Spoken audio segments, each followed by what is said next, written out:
Hello বন্ধুরা, শুভ সকাল। দেখুন আজ আমি এই গাছটিকে, তো ছোটো জায়গায় ছিল গাছটি অনেক দিন ধরেই। এই গাছটির নাম হচ্ছে অ্যান্থোরিয়াম। খুব সুন্দর ফুল হয়, পাতার মতো দেখতে হয় ফুলগুলি, প্লাস্টিকের।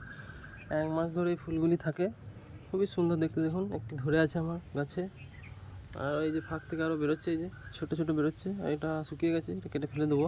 তো এই গাছটিকে এবার আমি এই ধরনের টবে বসাবো।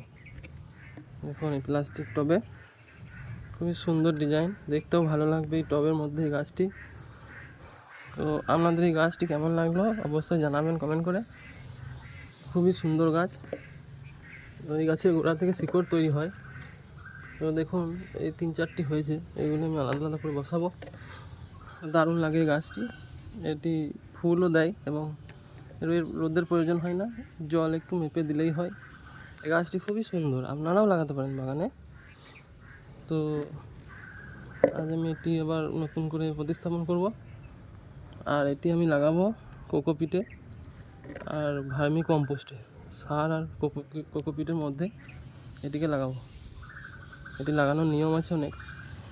মাটিতে বসালে গাছ মারা যেতে পারে, পচে যায় গোড়া, এবং অনেক কিছু মেনটেন্সের ব্যাপার আছে এই গাছে, খুব যত্নের ব্যাপার আছে, তাহলে এই গাছ আপনার কাছে টিকবে না।